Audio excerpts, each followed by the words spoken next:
जय हिंद दोस्तों, मैं आसिफ बड़ौला स्वागत करता हूं आपके अपने यूट्यूब प्लेटफॉर्म पे।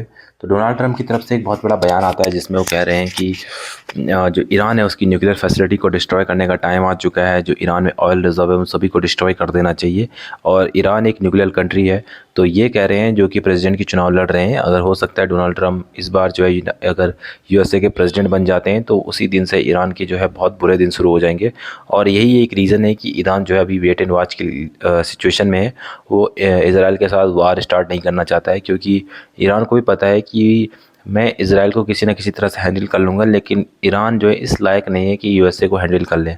और अगर ईरान की वार यूएसए के साथ स्टार्ट होती है तो उसके बाद जो है ईरान की बर्बादी शुरू है। उसके बाद ईरान को कोई नहीं बचा सकता। तो इसलिए ईरान अवॉइड कर रहा है इस वार को।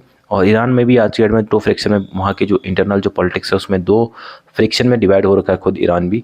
एक तरफ ईरान के जो कट्टरपंथी लोग हैं जिसके खमेनी जो उसके लीडर हैं, दूसरी तरफ वहाँ के जो करंटली आप आज कह सकते हो जो वहाँ के प्रेसिडेंट है, वो दूसरे दो वो थोड़ा सा मॉडर्न उनकी विचारधारा है। वो थोड़ा लिबरलिज्म अपनी कंट्री पे फोकस करने पे ज़्यादा फोकस कर रहे हैं। उनका कहना है कि हमें अपनी कंट्री पे फोकस करना चाहिए, ना कि दूसरी लेबनान में क्या हो रहा है, फ़लस्तीन में क्या हो रहा है। इन सब चीज़ों के अलावा हमारे पास भी बहुत सारे काम हैं और हमें अपनी पे फोकस करना चाहिए। हमारी कंट्री में जो लोग हैं वो भी, उनकी कंडीशन बहुत अच्छी नहीं है। तो ये ईरान डिवाइड हो रखा है आज की डेट में। तो अमेरिका चाहता है कि इसराइल ईरान में तख्ता पलट हो और उसके बाद जितने भी यहाँ पे ऑयल फैसिलिटीज़ है उनका फ़ायदा जो है यूएसए ले।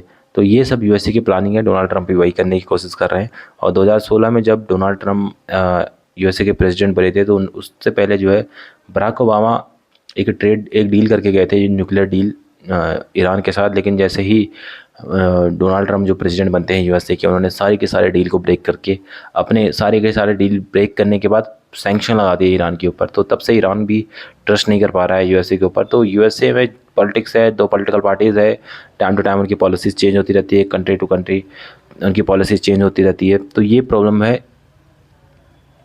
ईरान के लिए कि यूएसए में कौन जीतता है। तो उसी के लिए ईरान जो आज की डेट में थोड़ा सा बहुत ज़्यादा एग्रेसिव नहीं हो रखा है ईरान की इजराइल की तरफ।